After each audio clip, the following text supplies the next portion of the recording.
ভায়া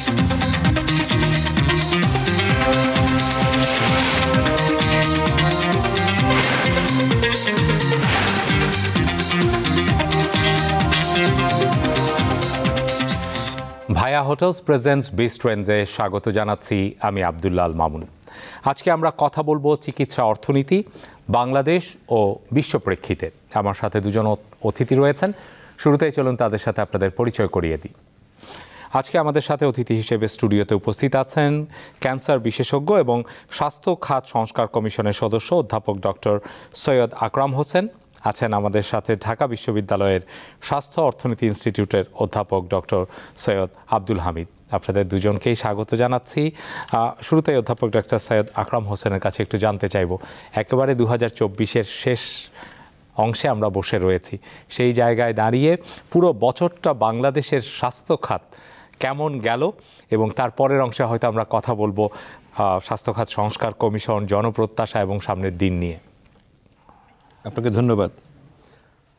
আপনি যে প্রশ্নটা করেছেন সেটা যদি সারা বছরেরটুকু আলোচনা করি তাহলে এটা মিশ্র পরিস্থিতি। এটার প্রথমত হলো যে আমরা যে 36 জুলাইয়ের আগের পরিস্থিতি এবং পরবর্তী পরিস্থিতি। 36 জুলাইয়ের আগে বাংলাদেশের স্বাস্থ্য খাতের যে পরিস্থিতিগুলো ছিল বা সকল সেক্টরে যে মূলত যে বিষয়গুলো সবচেয়ে বেশি গুরুত্বপূর্ণ সেটা ছিল যে গভর্নেন্সের মারাত্মক অভাব ছিল এবং জিনিসপত্রগুলো কাজকর্মগুলো যেভাবে হয়েছে সেই জিনিসগুলো জাতীয়ভাবে জনভিত্তিক বা জনচাহিদার ভিত্তিতে অনেক কিছুই প্রণীত হয় নাই, এবং সেটা ছিল এক ধরনের নির্দেশের প্রেক্ষিতে বিভিন্ন রকম পিসমিল সিদ্ধান্ত, খণ্ড খণ্ড সিদ্ধান্ত ছিল, যেগুলো আসলে একটি রাষ্ট্রের সমগ্র জনগণের চাহিদাকে মিট করে না। তো এর পরবর্তী পরিস্থিতিতে ওই সময়কার অনেক ঘটনাই আছে যেগুলো দেখা গেছে যে জাতীয় গুরুত্বপূর্ণ বিষয়, এবং দেখা গেছে যে সমস্ত উপাত্ত জাতীয়ভাবে বৈজ্ঞানিক ভিত্তিতে প্রণীত হবে, সেই প্রণীত উপাত্তগুলো কিন্তু সঠিকভাবে উপস্থাপিত হতে পারেনি। সেগুলো কোনো ভেস্টেড ইন্টারেস্টের ভিত্তিতেই সেগুলো কিন্তু উপস্থাপিত হয়েছে, যাতে করে হয়েছে কি ব্যাকগ্রাউন্ড বা সিচুয়েশন অ্যানালাইসিস করতে গেলে আমরা বড় ধরনের একটা বিপর্যয়ের মুখোমুখি হচ্ছি, কারণ যে ইনফরমেশনগুলো ছিল ওই ইনফরমেশনগুলোর অথেন্টিসিটি নিয়ে একটা বিরাট প্রশ্ন দেখা দিয়েছে। এখন 36 জুলাইয়ের পরবর্তী অবস্থাতে বাংলাদেশ একটা নতুন প্রত্যাশার দিকে এগুচ্ছে, এবং সরকার, বর্তমান অন্তর্বর্তী সরকার নানা রকমভাবে চেষ্টা করছে যে কিভাবে একটা জনভিত্তিক জনচাহিদা ভিত্তিক একটি স্বাস্থ্য ব্যবস্থা তৈরি করা যায়। সেজন্য একটি স্বাস্থ্য কমিশনও তারা গঠন করেছে। সেই কমিশনের আমি একজন সদস্য হয়েছি, এটুকুই। এবং এটা কমিশনের অনেক যোগ্য ব্যক্তিরা আছেন, যদিও কমিশনের বাইরে অসংখ্য যোগ্য ব্যক্তি আছেন যারা সবাই কমিশনের সদস্য হওয়ার যোগ্য, এখন অসংখ্য লোক আছেন। আমাদের হামিদ ভাইও তাদের মধ্যে একজন। তো এইরকম মানুষগুলোর সাহায্য সহযোগিতা ছাড়া আমি মনে করি না যে কমিশন একটা চূড়ান্ত বা ভালো কোনো কিছু দিতে পারবে বলে আমি ব্যক্তিগতভাবে মনে করি না। এই সমস্ত মানুষের অভিজ্ঞতা এবং তাদের যুক্তি এবং তাদের যে এটা যদি আমরা কাজে লাগাতে পারি তাহলে হয়তো আমরা একটা ভালো স্বাস্থ্য কমিশন একটা ভালো রিকমেন্ডেশন দিতে পারবে। আমি একটি সম্পূরক প্রশ্ন করে আপনার আলোচনা ধরে, আপনি যেটি বলছিলেন যে 36 জুলাইয়ের আগের কথা বলছিলেন এবং বড় দাগে যেটি বলেছেন দুটো জায়গা, আমি একটি হচ্ছে সুশাসন, বিশেষ করে গভর্নেন্সের কথাটি বলছিলেন, জবাবদিহিতা, স্বচ্ছতা, এই বিষয়গুলো। অধিকাংশ সিদ্ধান্তের ক্ষেত্রে টপ ডাউন অ্যাপ্রোচ বা অ্যাডহক বেসিসে ডিসিশন মেকিং হয়েছে, যেটা হয়তো সামগ্রিক কোনো পরিকল্পনা বা কোনো কিছুর অভাবের কথা বলছেন, এবং তথ্য উপাত্তের সেটির আসলে বিশ্বাসযোগ্যতা বা সেই জায়গাগুলো। এবং পরবর্তী সময়ে আপনারা যখন স্বাস্থ্য খাত সংস্কার কমিশনের সম্মিলিতভাবে কাজ করছেন, প্রধান চ্যালেঞ্জ আপনারা কোনটিকে দেখেছেন, যেটি থেকে আপনাদের শুরুটা করছে কাজের? এই একটা প্রধান চ্যালেঞ্জের কথা তো আমি এর মধ্যে বলেছি, যেটা হলো যে উপাত্তের অসঙ্গতি এবং উপাত্তের ম্যানিপুলেশনসগুলো, যেগুলো এটা একটা বড় ধরনের অসঙ্গতি, এবং এই অসঙ্গতিটা এমন একটা অসঙ্গতি যেটা কিন্তু পূরণ করাটাও কঠিন, কারণ কমিশনের হাতে সময় হলো মাত্র 90 দিন। এই 90 দিনের মধ্যে কমিশনে এমন কিছু করা সম্ভব না যে আমরা একটা সার্ভে করে দেখব ইনফরমেশনগুলো কি।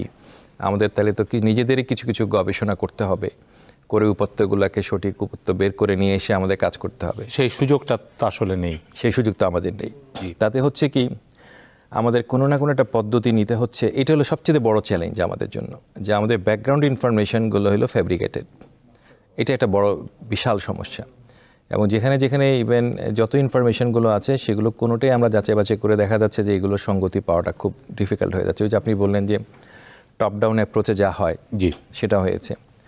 তো এই বিষয়টা আমরা কীভাবে সমাধান করব আমি জানি না, কিন্তু নানাভাবে সব বিষয়গুলো বিবেচনায় নেওয়া হচ্ছে এবং স্টেক হোল্ডারদের সাথেও আলাপ আলোচনা করার চেষ্টা করা হচ্ছে।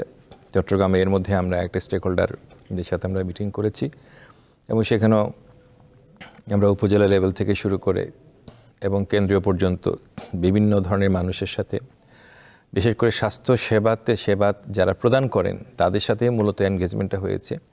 এবং এর একটা অংশ স্বাস্থ্যসেবা যারা গ্রহণ করেন তাদের সাথেও আলাদা করে কথা বলা হবে বিভিন্ন জায়গাতে।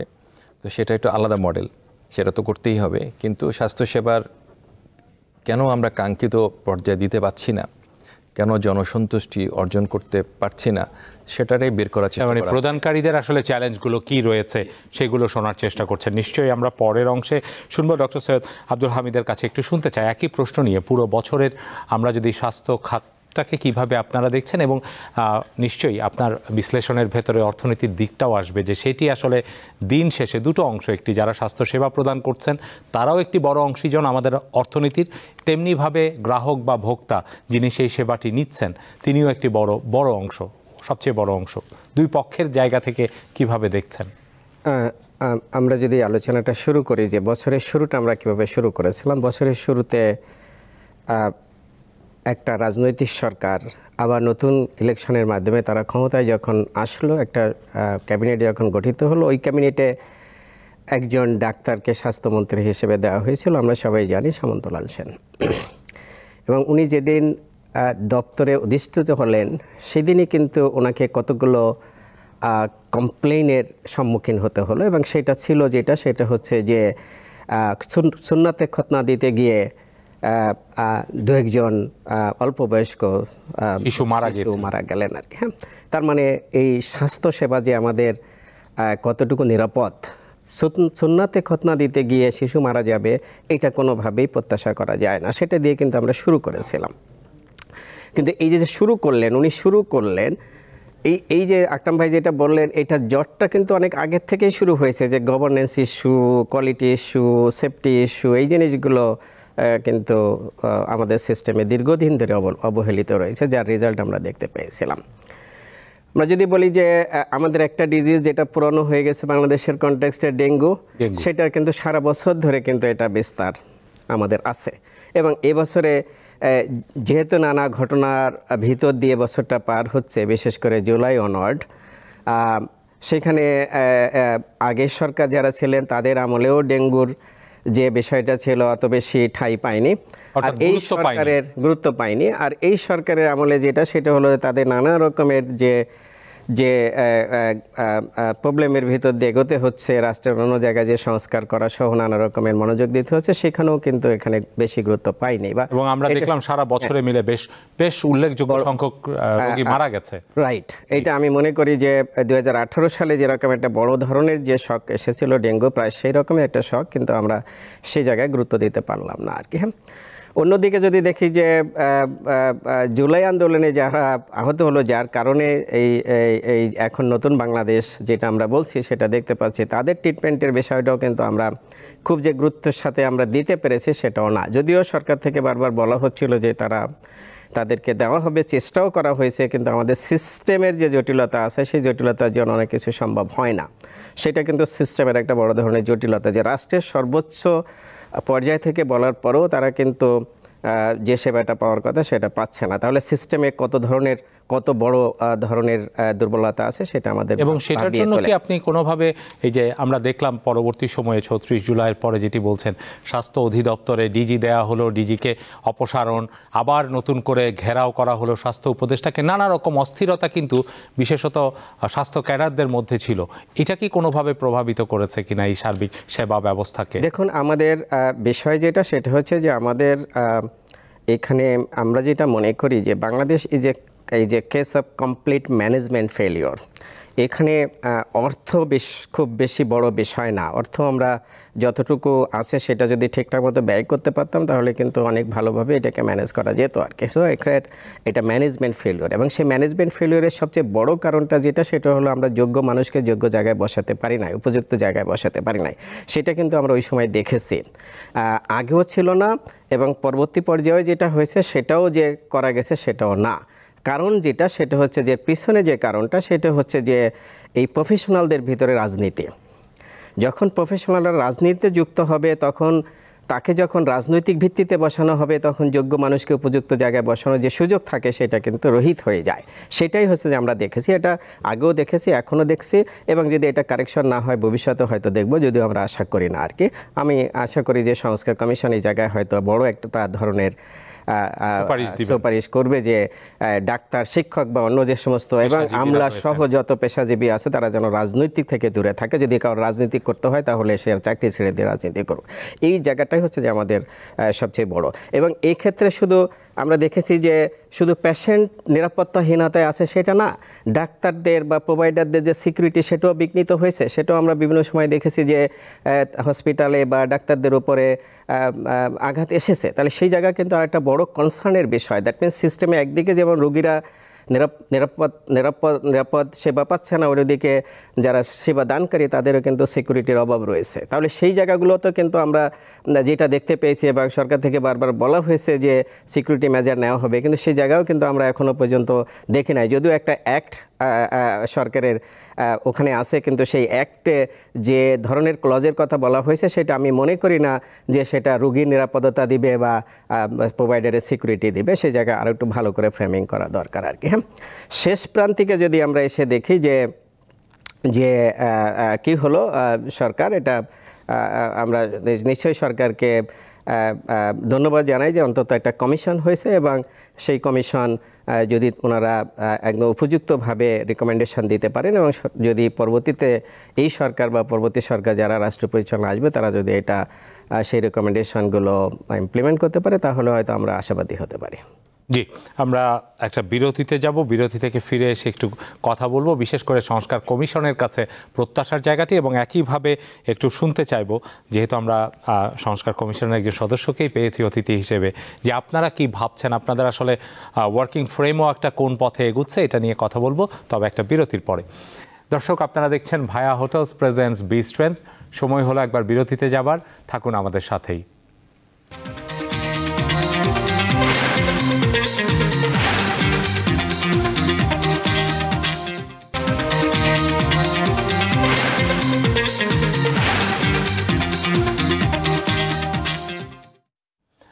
বিরতি থেকে ফিরে আরও একবার স্বাগত ভায়া হোটেলস প্রেজেন্টস বি স্ট্রেন্থসে। কথা বলছি চিকিৎসা অর্থনীতি নিয়ে বাংলাদেশ এবং বৈশ্বিক প্রেক্ষাপটে।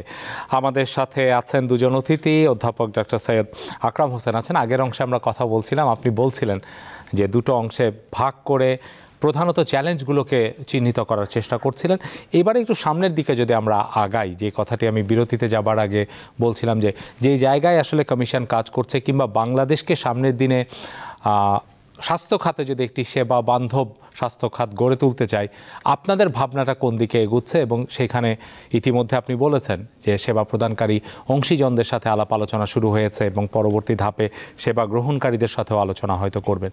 তো আপনারা কোন পরিকল্পনা এগোচ্ছেন একটু যদি দর্শকদেরকে বলেন। জি, আপনি জানেন যে আসলে পৃথিবী এখন এই হেলথের বিষয়গুলোকে কীভাবে দেখছে। আমরা যেটাকে বলি যে হেলথ ইন অল পলিসিস, ডাব্লিউএইচওর যেটা সর্বশেষ যে পরিকল্পনা বা চিন্তাভাবনা আছে, যে আসলে হেলথ তো আসলে মাল্টি সেক্টরিয়াল একটা কাজ।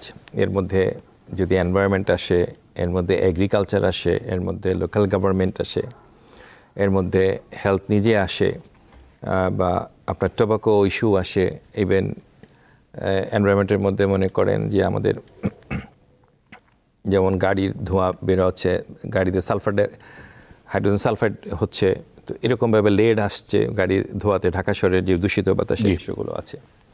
তাহলে এটা একটা আসলে মাল্টি সেক্টরিয়াল তো এখন ফার্স্ট আমরা যে কথাটা বলছিলাম, যে আমরা প্রথম যে ধাক্কাটা খাচ্ছি যে আসলে সিচুয়েশন অ্যানালাইসিস করতে গিয়ে হোয়াটস রিয়েলি মানে কি হয়েছে, কি আছে, where we are. এটা বের করতে গিয়ে আমরা একটা হিমশিম খেয়ে যাওয়ার অবস্থা। কারণ ওইটাই আমাদেরকে প্রথম বের করা দরকার যে আসলে আমরা কোথায় আছি, আসলে আমাদের আউট অফ এক্সপেন্ডিচার কত, আসলে পার ক্যাপিটা তাদের ওষুধের পিছনে তার ব্যয় আসলে কত। আমরা দেখতে পাচ্ছি যে পার ক্যাপিটা এক্সপেন্ডিচার একেবারে ৭৩ থেকে শুরু করে কেউ বলছেন ৮০, কেউ বলছেন আরও বেশি। সরকারি উপাত্তে একরকম, জনশ্রুতি আরেক রকম। আবার দেখা যাচ্ছে যে অন্যান্য বিষয়গুলোর ক্ষেত্রেও যে উপাত্তগুলো আমরা দেখছি সেগুলোর সাথে কোনোটা সামঞ্জস্যপূর্ণ হচ্ছে না। না হওয়াতে আমাদের জন্য যে একটা বিশাল চ্যালেঞ্জ তৈরি হয়ে গেছে যে এগুলো আমরা কিভাবে আসলে অর্গানাইজ করব বা কিভাবে আমরা এগুলোকে নিব। জি, তার মানে আমরা একটা জায়গাতে ঝামেলায় পড়ে যাচ্ছি যে অ্যানালাইসিস করতে পারছি না। দুই হলো যে আমাদের অনেকগুলো পলিসিজ আছে বা গভর্নমেন্ট অ্যাক্ট আছে, গভর্নমেন্ট নিয়েছে বিভিন্ন সময়, 15 বছর বলেন, আগে বলেন, সেগুলো একটা স্ক্যানিং করে দেখা এবং সেগুলোর মধ্যে চেঞ্জ করা, কোথায় করব আমরা। তারপরে কাজটা হলো আমাদের ন্যাশনাল কনসেনসাস বিল্ডিং এর জন্য, মানে আমরা যে স্টেক হোল্ডারদের সাথে কথা বলবো বা ওদের সাথে আলাপ আলোচনা করব, সেগুলোতে যাওয়া। তো এখন এই যে পলিসিগুলো দেখা, লেজিসলেশনগুলো দেখা, এগুলোর মধ্যে কোন জায়গাতে আমাদের পরিবর্তন দরকার, এটা তো আসলে যাই কিছু কমিশন করুক না কেন, সব কিছুই তো আসলে মানুষের জন্য, মানুষের কল্যাণের জন্য যদি এটা হয় তাহলে সেটা ঠিক আছে। মানুষের কল্যাণের জন্য না হলে তো আপনি এটা অটোক্রেটিকভাবে তো কিছু চাপাই দিতে পারেন না। জি, এবং সেটা টেকসইও হবে না, সেটা লাভও হবে না, কারোরই কল্যাণকর কিছু আসবে না। তো এই জায়গাগুলোতে আমরা চিন্তা ভাবনা করছি যে আমার একটা বড় কথা হলো happiness lies first of all in health.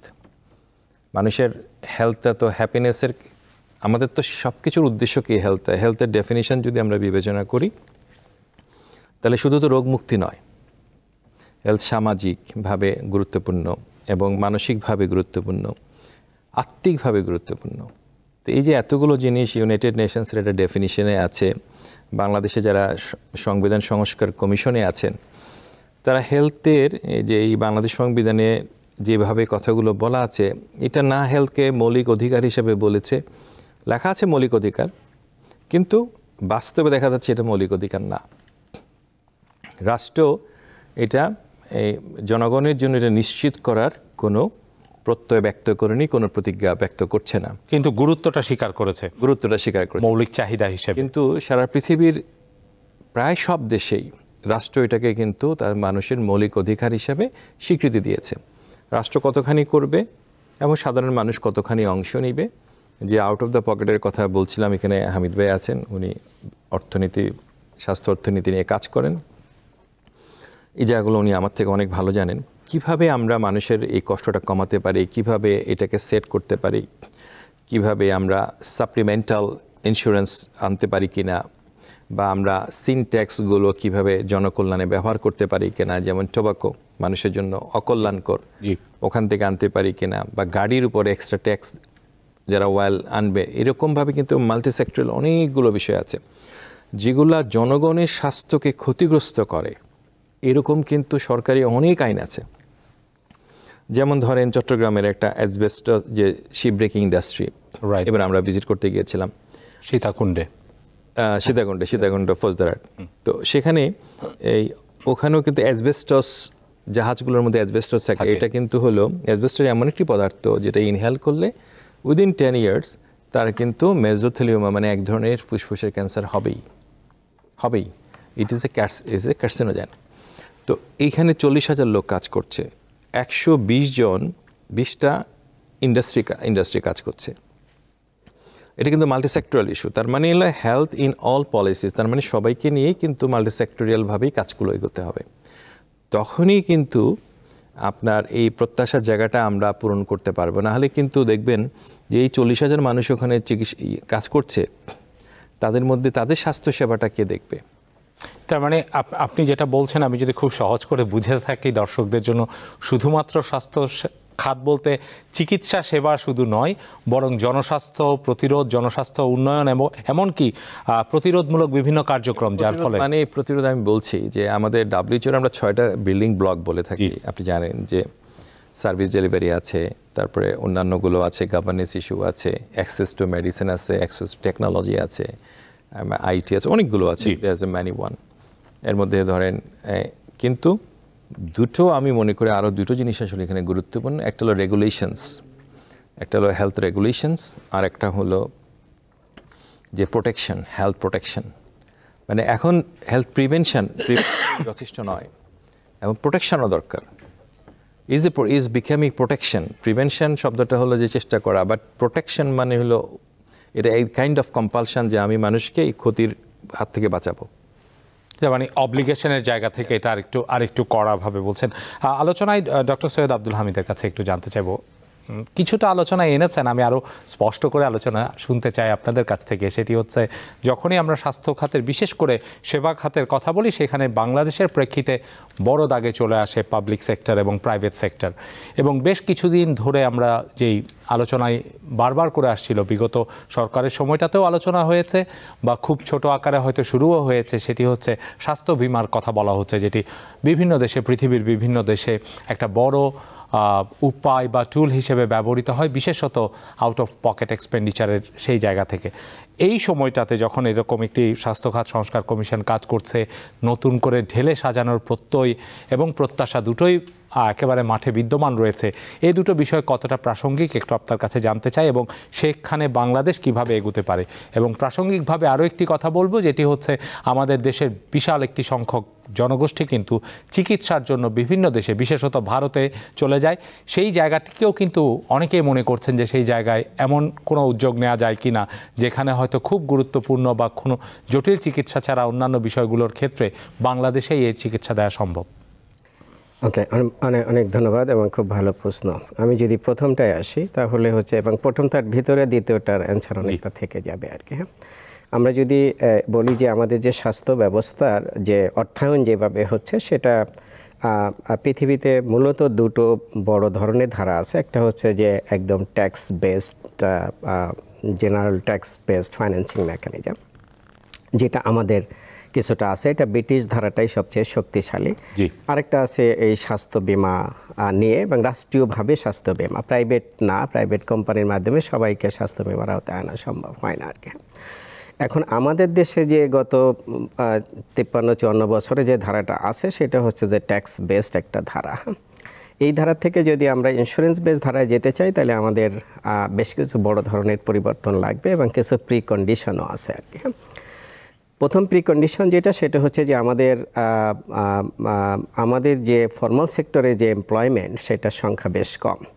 আমাদের ইনফর্মাল সেক্টরেই প্রায় 87% মানুষ অ্যাবজর্ব থাকে আর কি। হ্যাঁ, তো ইনফর্মাল সেক্টর থেকে আবার প্রিমিয়ামে টাকাটা আদায় করা খুব কঠিন, এবং রেগুলার ভিত্তিতে প্রিমিয়াম এটা আদায় করা অসম্ভবই বলা চলে আর কি। যদি ইন্স্যুরেন্সে যাই, আমি রাষ্ট্রীয়ভাবে সবাইকে যদি আমি বিকল্প আসবো আর কি। হ্যাঁ, যদি আসতে চাই তাহলে এই জায়গাটা আমাদের একটা প্রবলেম। দ্বিতীয় যেটা, তাহলে বিকল্প কি হতে পারে, সরকার ভর্তুকি দিবে, তাহলে 87% মানুষকে প্রিমিয়ামে ভর্তুকি দেবে, সেই সক্ষমতা কিন্তু সরকারের নাই, যে সে ফিসক্যাল স্পেসটা কিন্তু সরকারের নাই আর কি। হ্যাঁ, এই জন্য এই মুহূর্তে রাষ্ট্রীয়ভাবে সবার জন্য একটা কম্প্রিহেন্সিভ বেনিফিট প্যাকেজ সম্বলিত একটা ইন্স্যুরেন্সে যাওয়াটা ডিফিকাল্ট, অন্তত আগামী 5-10 বছরে এটা যাওয়াটা ডিফিকাল্ট। তবে ইন্স্যুরেন্সের প্র্যাকটিসটা আমরা বন্ধ করে দেব না, যেখানে যেখানে আমাদের ইন্স্যুরেন্স সম্ভব সেখানে আমরা ইন্স্যুরেন্স চালু করব। বিশেষ করে ফর্মাল সেক্টরে যে 13% মানুষ আছে তাদেরকে আনা যায়, গার্মেন্টস ওয়ার্কার পর্যন্ত যাওয়া যায়, এবং যেখানে গ্রুপ করা সম্ভব, মাইক্রো ক্রেডিট বেনিফিশিয়ারিদের একটা বড় গ্রুপ আছে, সেখানেও সম্ভব। ট্রান্সপোর্ট ওয়ার্কার সারা পৃথিবী সারা বাংলাদেশে অনেক ট্রান্সপোর্ট ওয়ার্কার আছে, সেরকম আছে, চা শ্রমিক আছে, যেখানে গ্রুপ করা যায় সেখানে সম্ভব। স্টুডেন্টদের একটা পুল আছে, যেটা আমরা ঢাকা বিশ্ববিদ্যালয়ে চালু করছিলাম, এখন 6টা-7টা ইউনিভার্সিটিতে আছে। এইরকম যে সমস্ত জায়গায় পকেট পুল আছে এবং পুলিং করে গ্রুপ করে করা যায়, সেখানে করার সুযোগ আছে। তাহলে আমাদের ফাইন্যান্সিং মেকানিজমটা কী হবে? যেটা হতে পারে সেটা হচ্ছে যে আমাদের যে ট্যাক্স বেস যে ফাইন্যান্সিং সিস্টেমটা আছে, সেটাকে আরও স্ট্রেনথেনিং করতে হবে, এবং প্রাইমারি স্বাস্থ্যসেবা গ্রামে এবং শহরে এটা পুরোটাই ট্যাক্স বেসড হতে হবে। দ্যাট মিনস প্রিভেন্টিভ, প্রমোটিভ এবং লিমিটেড কিউরেটিভ, সেটা ট্যাক্স বেসড হতে হবে।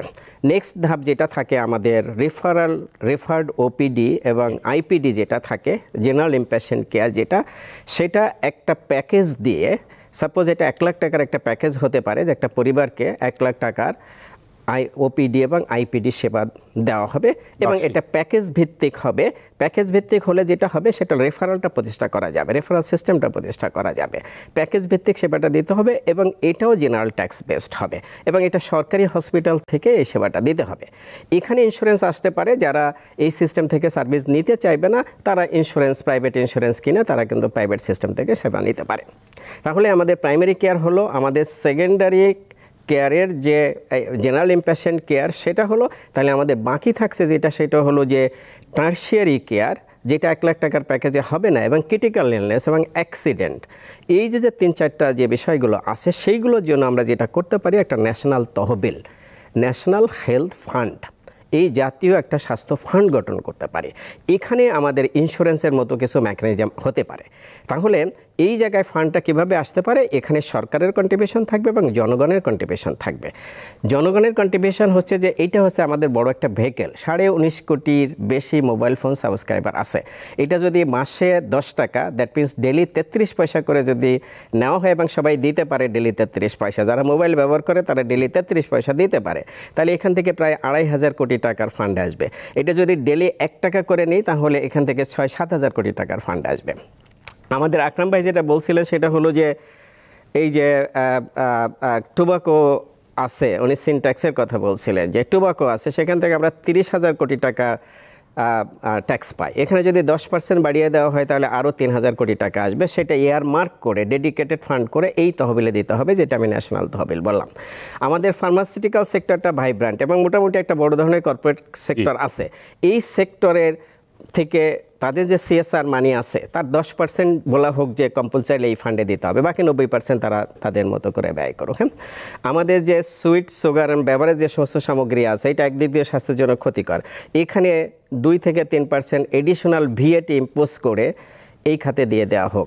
আমাদের ডেভেলপমেন্ট পার্টনাররা অনেক সময় এলোমেলোভাবে ফান্ড খরচ করে, বিভিন্ন প্রজেক্ট নাই, সেটা একদিকে ক্যাওটিকও হয়ে যায়, তারা এখানে দিক। আমাদের ফিলান্থ্রপিক যে সমস্ত অর্গানাইজেশন আছে দেশে বিদেশে প্রবাসীরা আছে, তারাও যদি এই ফান্ডে দেয়, এখান থেকে 20,000 কোটি টাকার একটা ফান্ড যদি জোগাড় করা হয় তাহলে critical illness, tertiary care, critical tertiary care, emergency care সম্ভব। এবং এখানেই হচ্ছে যে আপনার সেকেন্ড কোশ্চেনের সলিউশনটা রয়েছে। যখন এই ফান্ডটা কন্ডিশনাল হবে যে এই ফান্ডটা দিয়ে দেশের ভিতরে ট্রিটমেন্ট নিতে হবে এবং এই ফান্ডে দিয়ে দেশের ভিতরে যে ফ্যাসিলিটিগুলো, যে প্রবলেম আছে সেটাও ডেভেলপ করা সম্ভব, এখান থেকে গবেষণাও সম্ভব। তাহলে এখানে যখন আমাকে বলা হবে যে হ্যাঁ আমার ক্যান্সার কেয়ারটা দেশের ভিতর থেকে নিতে হবে এবং সব খরচ এই ফান্ড থেকে দেওয়া হবে, তখন আমি তো বিদেশমুখিতাটা কমবে, তাহলে এটা কমবে। জি, আমরা একটা বিরতিতে যাই, বিরতি থেকে ফিরে আমরা কথা বলবো এটা নিয়ে। দর্শক, আপনারা দেখছেন ভায়া হোটেলস প্রেজেন্টস বিস্ট্রেন্ডস। সময় হলো আরও একবার বিরতিতে যাবার, আমাদের সাথেই থাকুন।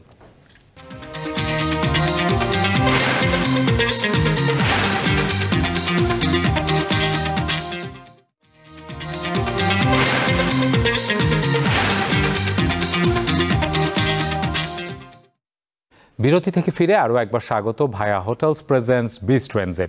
কথা বলছি চিকিৎসা অর্থনীতি নিয়ে বাংলাদেশ এবং বিশ্বের প্রেক্ষিতে। ডক্টর সৈয়দ আব্দুল হামিদ আছেন আমাদের সাথে, ঢাকা বিশ্ববিদ্যালয়ের স্বাস্থ্য অর্থনীতি ইনস্টিটিউটের অধ্যাপক। বিরতিতে যাবার আগে আপনি বিকল্পগুলো বলছিলেন এবং বিশেষত দেশের তহবিলের কথা যেমন বলছিলেন এবং বিদেশমুখিতা যে রয়েছে সেই জায়গায়। আমাদের দেশের ভেতরে বিশেষত আরেকটি বড় জায়গা হচ্ছে আস্থার জায়গা। আমরা বিশেষ করে যারা সেবা গ্রহীতা রয়েছি, কোথাও না কোথাও এটা বিভিন্ন সময় দোষারোপও হয়, নানা রকমভাবে হয়, কিন্তু কোথায় একটা মনস্তত্ত্ব আছে যে অনেক রোগী দেখেন, ডাক্তাররা সময় দিচ্ছেন না, সেই কারণে হয়তো হচ্ছে। কেউ কেউ বলেন যে আমি পাশের দেশে গেলে অনেক যত্ন নিয়ে দেখেন, আবার কেউ কেউ মনে করেন যে না, আসলে যে কোনো কারণেই আমরা বিশেষজ্ঞ ডাক্তারের কাছে চলে যাই। এই পুরো ঘিরে, যেটিকে শুরুতে হয়তো অন্যভাবে সুশাসনের কথা বলছে, কিন্তু সেবা গ্রহণের ক্ষেত্রেও শৃঙ্খলা বা রেফারেল সিস্টেমের কথা আপনি যেটি বলছিলেন, সেই জায়গায় আসলে করার কি রয়েছে? দেখুন, এই জায়গাটায় আমরা যদি সরকারি খাতের কথা বলি, সরকারি খাতে ধরেন যে ইমপেশেন্ট কেয়ারের ক্ষেত্রে, হসপিটালাইজড কেয়ারের ক্ষেত্রে কিছুটা রেফারেল সিস্টেমটা আছে, যদিও আউটপেশেন্টের ক্ষেত্রে টোটালি সেটা নাই। বেসরকারি খাতে টোটাল রেফারেল সিস্টেমটা নাই, যে যেখানে যাচ্ছে সেখানেই সেবা নিচ্ছে এবং রুগী ওখান থেকে কাঙ্ক্ষিত সেবাটা না পেলে রোগী উৎসুক হয়ে অন্য জায়গায় চলে যাচ্ছে এবং তিনি বেছে নিচ্ছেন আসলে তিনি কার কাছে বেছে যাবেন। নিচ্ছেন আর কি। হ্যাঁ, এই জায়গাটাতে আমাদের প্রবলেম আছে। আমরা যদি বলি যে প্রথমটা আমরা যদি আলোচনাটা আসি যে তাহলে সরকারি খাতে রেফারেল সিস্টেমটা কিভাবে হবে। সরকারি খাতে রেফারেল সিস্টেম প্রতিষ্ঠা করার প্রধান শর্ত হচ্ছে যে আমাদেরকে জনগণকে একটা বাইন্ডিংসের ভিতরে আনতে হবে, এবং সেই বাইন্ডিংসে আনতে গেলে যেটা করতে হবে সেটা হলো আমার প্রাইমারি কেয়ারটাকে শক্তিশালী করতে হবে, এবং আমাকে বলতে হবে যে তুমি এই প্রাইমারি কেয়ারে রেজিস্ট্রেশন করো এবং ওখানেই সেবা নেবা। এখান থেকে তোমাকে গাইড করবে যে তুমি নেক্সট কোথায় সেবা নিতে যাবা, যেটা সারা পৃথিবীতে আছে, জিপি সিস্টেম হোক, ফ্যামিলি মেডিসিন সিস্টেম হোক, এই সিস্টেমেই কিন্তু করা হচ্ছে। তাহলে প্রাইমারি কেয়ারটাকে শক্তিশালী করতে হবে যাতে আমার ওখানে আস্থাটা থাকে, যেটা আপনি বলেছেন। তারপরে সিস্টেম গাইড করবে। পরবর্তী পর্যায়ে যেটা হবে সেটা হচ্ছে যে আমাকে একটা প্যাকেজের আনতে, ইন্স্যুরেন্সের রেফারেল সিস্টেমটা হয়, কিন্তু আমরা যেহেতু ইন্স্যুরেন্স চালু করতে পারছি না, সেটার জন্য এখানে একটা প্যাকেজ যদি আমরা নিয়ে আসতে পারি, যেটা বললাম যে প্রতি পরিবারকে যদি 1 লক্ষ টাকার একটা প্যাকেজ দেওয়া হয় তাহলে, এবং যদি বলে দেওয়া হয় যে ওই পার্টিকুলার হসপিটালে তুমি সেবা নিতে যাবা, তাহলে কিন্তু আমি যাব। আর এইটা যারা যাবে না তারা বাইপাস করে অন্য জায়গায় চলে যাবে, তারা স্ট্যান্ডার্ড ফিস যেটা সেটা হলো ফেস করবে, সেটা সরকারি হসপিটালে সেটা দিতে হবে। আর থার্ড যেটা সেটা হচ্ছে যে আমি যেটা বললাম যে টার্সিয়ারি লেভেলে যে সেবাটা, সেটার জন্য একটা যদি ন্যাশনাল হেলথ ফান্ড করা যায় এবং সেখানেও যদি এই রেফারেল সিস্টেম থাকে, তাহলে হচ্ছে যে মানুষ গাইডেড হবে যে কোন জায়গাটা সেবা নিতে হবে। তাহলে এটা হচ্ছে যে আপনার সরকারি সিস্টেমে। বেসরকারি সিস্টেমে বিষয় যেটা হয়েছে সেটা হলো যে বেসরকারি সিস্টেমেও আপনি যেটা বলেছেন ঠিকই আছে, সময় কম দেয়, আস্থার অভাব। এই আস্থার অভাব আমাদের নিজেদেরও পারসেপশন আছে, আবার সিস্টেমেরও অনেক কিছু প্রবলেম আছে। কারণ আমরা যখন বিদেশে ট্রিটমেন্ট নিতে যাচ্ছি, ধরেন সিঙ্গাপুর বা ইন্ডিয়া আবার যাই, সেখানে কিন্তু আমরা শুধু ট্রিটমেন্টের জন্য যাচ্ছি, এবং সেখানে আমরা কিন্তু যাওয়ার সাথে সাথে যে সেবা পেয়ে যাচ্ছি তা না, 5 দিন 7 দিন সেখানেও অপেক্ষা করতে হয়। বাট সেখানে একটা সিস্টেমে আমরা চলে যাই এবং আমরা মন স্থির করি আমি কিন্তু সেবা নিতে গেছি। আর আমি যখন এখানে সেবা নিতে যাচ্ছি বাড়ি থেকে, আমি আরো 10টা কাজ আমার রয়েছে, ওখানে একটু দেরি হলে আমি মনে করছি যে এখানে আরেকটা বিষয় যেটা সেটা হলো আমরা বেসরকারি সিস্টেমের ভিতরে কিন্তু একটা যারা সেবা প্রদান করেন তারাও কিন্তু একটা রেফারেল সিস্টেম প্রতিষ্ঠা করতে পারেন। যেমন একজন বড় প্রফেসর আছেন, ওনার তো সব রোগী দেখার দরকার নেই, ওনার চেইনে যদি আরও 3 জন ডাক্তার রেখে দেন, জুনিয়র কনসালটেন্ট, সিনিয়র কনসালটেন্ট, তারপরে উনি থাকলেন, এবং ওনার কন্ডিশন হবে যে ওনার যে কনসালটেন্ট সেগুলো দেখে যদি রেফার করে তাহলে উনি রুগী দেখবেন। ওনার 50টা রুগী দেখার দরকার, উনি 20টা রুগী দেখুক, উনি 2000 টাকা নিচ্ছে, উনি 5000 টাকা নিক, লোকজন কিন্তু দিবে। তাহলে কিন্তু এখানে মানে ওনারা এই উদ্যোগটা নিতে পারেন। অনুষ্ঠানের একেবারে শেষ ভাগে আছে অধ্যাপক ডাক্তার সৈয়দ আকরাম হোসেন, একটু শুনতে চাইব যে এই কথাটি বলা হয় যে এটি প্রত্যাশার জায়গা, যে জবাবদিহিতা। আপনি যেমন বলছিলেন সুশাসনের বিষয়, সিস্টেমের বিষয়, কিন্তু এই সেবা খাতের সাথে যারা জড়িত, শুধুমাত্র আমি ডাক্তার বলছি না, যারাই জড়িত, বলা হয়ে থাকে যে তাদের জবাবদিহিতার জায়গাটা অন্যান্য পেশার চাইতে তুলনামূলকভাবে কম, এবং সেই জন্যই নানা সময় আমরা নানা রকমের দ্বন্দ্ব দেখি, নানা রকমের ক্ষোভের বহিঃপ্রকাশ দেখি, ধর্মঘট দেখি। আবার এর বিপরীতে যেটি দেখি সেটি হচ্ছে তাদের সুরক্ষারও ব্যবস্থা খুব কম। তো এই বিষয়টি কি করে দেখছেন? প্রথমত এই কথাটা আমি একটু পরেই বলি, আমার হাতে কতক্ষণ সময় আছে জানি না। তো ফার্স্ট কথাটা হলো যে আমরা একটা জিনিসকে আলোচনায় আনাটা খুব জরুরি, সেটা হলো প্রাইভেট সেক্টর 67 to 80% সার্ভিস দেয় বাংলাদেশে, কিন্তু প্রাইভেট সেক্টরের সেবাটা কিন্তু জাতীয় সেবার বাইরে চলে যাচ্ছে, জাতীয় সেবা কাঠামোর মধ্যে নাই, কিন্তু আমরা কাউন্ট করছি না। ইভেন প্রাইভেট সেক্টরের কন্ট্রিবিউশন ইন জিডিপি, যে হেলথ সেক্টরে প্রাইভেট সেক্টরের কন্ট্রিবিউশন জিডিপিতে কত সেটা কিন্তু আমরা জানি না, সেটাকেও আমরা কাউন্ট করি না, কিন্তু ওখানেও কিন্তু হিউজ ইনভেস্টমেন্ট আছে। এটা প্রাইভেট সেক্টরকেও কিন্তু আমরা ইন্ডাস্ট্রি হিসেবে ডিক্লেয়ার করছি না, এবং তাদেরকে কিন্তু ভ্যাট ট্যাক্স মকুফও করছি না, যেটা কিন্তু আমরা গার্মেন্টসকে দিচ্ছি, প্রাইভেট সেক্টরকে দিচ্ছি না। কিন্তু এটা কিন্তু জনগণের অত্যন্ত প্রয়োজনীয় সেবা। রাষ্ট্রকে জনগণের সেবার ব্যাপারে প্রথমেই মনস্থির করতে হবে যে আমি এই সেবাটা জনগণের জন্য দিতে চাই এবং জনগণকে পেতে হবে। সুতরাং প্রাইভেট সেক্টরের সেবার মূল্য নির্ধারণ করা, তাদেরকে সুযোগ সুবিধা দিলেই তো এগুলো সম্ভব হবে, নাহলে তো সম্ভব হবে না। তাহলে এখানে রেফারেলের যে ইস্যুগুলো আছে এগুলো কিন্তু কানেক্ট করা যায়। আমি শুধু বলি যে এটা আউট অফ দিস ডিসকাশন, সেটা হলো আমি স্কয়ার হসপিটালে যে ক্যান্সার সেন্টারে আমি কাজ করি, সেটার সাথে আমরা রিসেন্টলি ঢাকা ক্যান্টনমেন্টে মানে কম্বাইন্ড মিলিটারি হসপিটালে ক্যান্সার সেন্টারের সাথে একটা চুক্তি করেছি, আমাদের পেশেন্টগুলো ওদের পেশেন্টগুলো যখন মেশিন অফ থাকবে বা অন্য থাকবে যেন সেবা যেন বঞ্চিত না হয়। তার মানে ইভেন এই আমাদের হসপিটালের থেকে আমরা অনেক দিন চেষ্টা করেছি বাংলাদেশের যে কোনো হাসপাতাল, গভর্নমেন্ট হসপিটালের সাথে কিন্তু আমরা এই ধরনের চুক্তি করতে সম্মত আছি, যদি মানে জনগণের সেবাটা নিশ্চিত করার জন্য। তার মানে আমাদের এই কাজগুলো কিন্তু সম্ভব। আমাদের দেশের কিন্তু এই যে বিদেশি রোগীর কথা আমাদের হাতে 1 মিনিট সময় রয়েছে। আচ্ছা, বিদেশি রোগী যেগুলো আছে সেগুলো যাচ্ছে, কিন্তু সেগুলো কিন্তু বেশিরভাগ রোগী যাচ্ছে ক্যান্সারের, বেশিরভাগ রোগী যাচ্ছে ইনফার্টিলিটির, বেশিরভাগ হচ্ছে কিডনি লিভার ট্রান্সপ্লান্টেশনের। এই সেবাগুলো দেশে তৈরি করা দরকার, তৈরি করলে হবে। এখন বিএমডিসি কর্তৃপক্ষকে যে কথাটা আপনি বলছিলেন যে বিএমডিসি কর্তৃপক্ষের অটোনমি আরও বাড়াতে হবে, তাদের এই কাজগুলো দায়িত্ব বাড়াতে হবে, তাদের ডিসেন্ট্রালাইজেশন অ্যাক্টিভিটি ডিসেন্ট্রালাইজ করতে হবে, যাতে করে ডে টু ডে যে সমস্যাগুলো তারা যেন ফেস করে সমাধান করতে পারে। বিএমডিসির বাইরে কিন্তু সমাধান করতে পারবেন না, মানে তাদেরকে ক্ষমতায়িত করতে হবে। প্রফেশনাল নেগলিজেন্সকে মানে ফৌজদারি নেগলিজেন্স হিসেবে বিবেচনা করার সুযোগ সম্ভব না।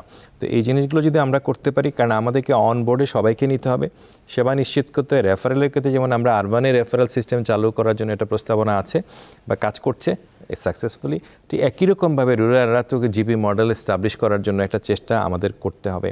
আমরা যেহেতু ট্র্যাডিশনাল হিলার আমাদের দেশে গ্রামেগঞ্জে কাজ করে, যারা কিন্তু এই লাইনে পড়াশোনাই করে নাই, তারাও কিন্তু কোটি কোটি টাকার অ্যান্টিবায়োটিক রেসিস্ট্যান্টের জন্য প্রধানত তারা দায়ী, এবং তারা কিন্তু এই অ্যান্টিবায়োটিক র্যান্ডমলি লিখে যাচ্ছে। সেটা আমাদের চিন্তা করা দরকার। অনেকগুলো কাজের ক্ষেত্রে আমরা ট্র্যাডিশনাল হিলারের পরিবর্তে আমরা নার্স প্র্যাকটিশনারকে কাজে লাগাতে পারি, কিংবা সার্টিফাইড প্র্যাকটিশনারদেরকে কি করে কাজে লাগাতে পারি সেটা আমরা ভাবতে পারি। অনেক ধন্যবাদ আপনাদের দুজনকে আমাদের সাথে যোগ দেওয়ার জন্য এবং চিকিৎসা অর্থনীতি নিয়ে কথা বলার জন্য। দর্শক, ভায়া হোটেলস প্রেজেন্টস বিস্ট্রেন্ডসের আজকের আলোচনায় উঠে এসেছে স্বাস্থ্য খাতে, বিশেষ করে বিশ্বের এবং বাংলাদেশের এই যে চলমান পরিস্থিতি, সেখানে সামনের দিনগুলোতে কোন বিষয়গুলোতে গুরুত্ব দেওয়া উচিত। নিশ্চয়ই আমরা প্রত্যাশা করছি বিশেষত স্বাস্থ্য খাত সংস্কার কমিশন যে সুপারিশগুলো দিবে সেগুলো আলাপ আলোচনার ভেতর দিয়ে নীতি নির্ধারণী পর্যায়ে জাতীয় ঐক্যমত্যের ভিত্তিতে সামনের দিনের বাংলাদেশের স্বাস্থ্য খাত নতুন রূপ পাবে, এই প্রত্যাশা রেখে শেষ করছি আজকের আয়োজন। সবাইকে ধন্যবাদ।